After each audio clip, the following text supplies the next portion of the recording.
next guest is the man who truly inspired this hour, Tariq Trotter, also known as Black Thought. Yes, indeed. Is a Grammy-winning MC and co-founder of the iconic hip-hop group, The Roots. Tariq has been called one of the greats in the pantheon of hip-hop and just received his, count them, 10th Grammy nomination for Best Rap Performance for his song Love Letter. And now Tariq is sharing his personal story of loss, heartache, and hope growing up in the great city of Philadelphia. His new book, The Upcycled Life, a memoir of becoming who we are. In fact, Lin-Manuel Miranda praised Tariq and his book, saying one of hip-hop's greatest MCs, unpacking his harrowing, remarkable journey in his own words with enough insights for 2 lifetimes.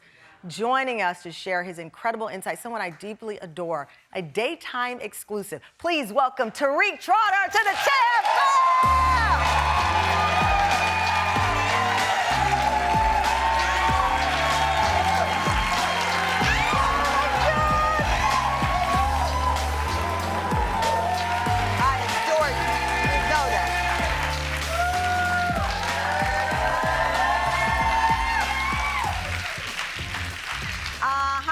You don't get that greeting with Jimmy Fallon's little audience. That's the Tam fam. That's the Tam fam.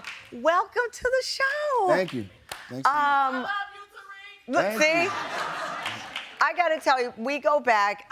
We first met, I think it was 2017, at Michelle Obama's event where it was the college day and people were going to encourage young people to sign up for college. I was so starstruck. Look how big my eyes were. I was like, I'm literally in a trance and at this moment. And as luck would have it, I was getting ready to form this show and ran into you in the hallway right outside of SNL. And your light and your encouragement meant so much to me. So when I read this book and I start to, like so many others, uncover through the pages who you are, the first question I saw was the upcycled self. Yeah. What is that definition? Because it is inspiring, but it sometimes feels like you're trying to redo or reflect, but what are you getting out of it? I think, you know, the idea with the upcycled self or with the upcycle is to arrive at, you know, something of greater value than, you know, the original, right? So, you know, there's this quote, there's a Bruce Lee quote where he says, you know, adapt that which is useful, you know, abandon that which is not, and add that which is authentically your own. And I think that, you know, speaks to this journey that I'm on, you know what I'm saying? You talk in the beginning about this moment that I actually had to read multiple times because I was like, wait a minute, did he really, you burned down by accident as a little child. You were about 6 years old. Your family's home in North Philadelphia, and you wrote, no one ever blamed me. My mother offered enormous grace knowing that I was just a child. But once you've burned down your home, everything else is small in comparison. That experience of total loss became the basis of all that I am. That's a big weight for a little kid, right? It's enough when you knock over your mom's lamp. You know, your family wasn't of wealth. This was of great consequence. And this little boy was internalizing that weight. What does that do to a child?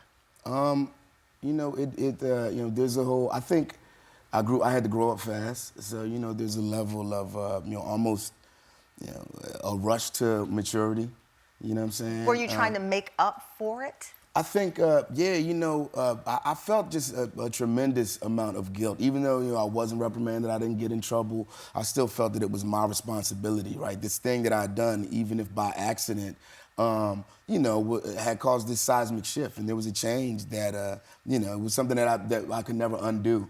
Right? So, yeah, things we lost in the fire. I feel like so much of the person I've become, the man that I am, was forged in that fire. I heard you say you lost innocence. You know, people think about losing a picture or a personal item. You felt the loss of innocence. And now fast forward to this great human you are with your latest Grammy nomination. Thank you. And I thought, you've lost both of your parents in very tragic ways. They didn't get to see this guy. That,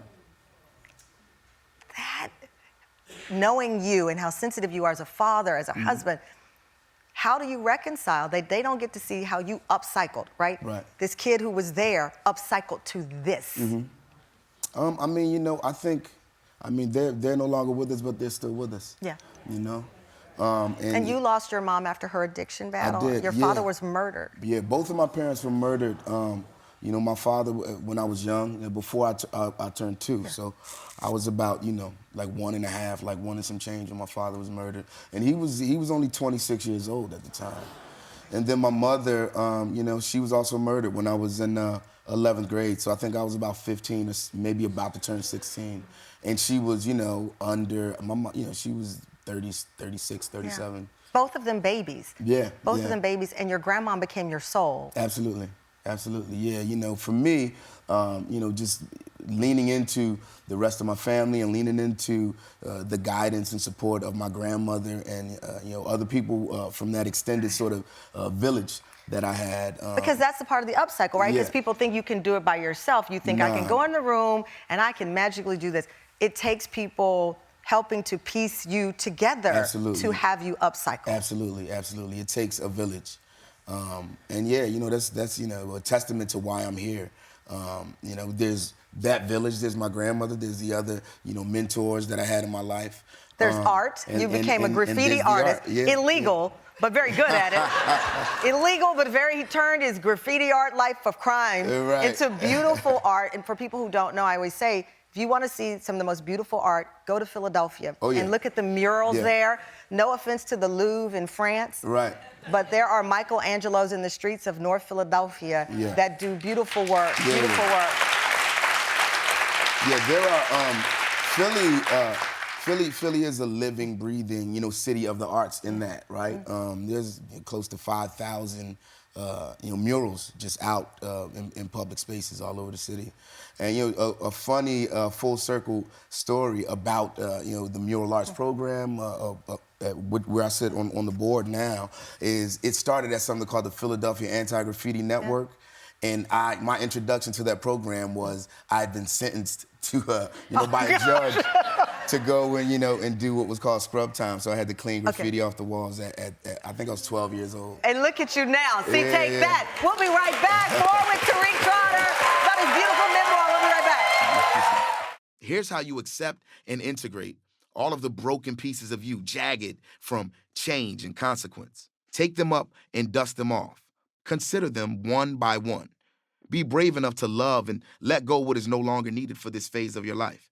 Piece back together what is foundational and give it a home. Reintegrate them and put them to use. They belong to you. They are you. The Upcycled Self.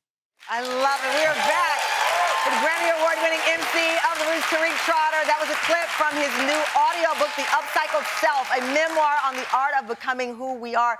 I didn't realize in the Grammy nominations that you have this new nomination is your first as a solo. Yeah. That's incredible. Yeah, thank you. I mean, when you think about, as I said, people, when people say your name, you are cited as your favorite rapper's favorite rapper. Right. I mean, you are in the Mount Rushmore, Pantheon, whatever, of hip hop.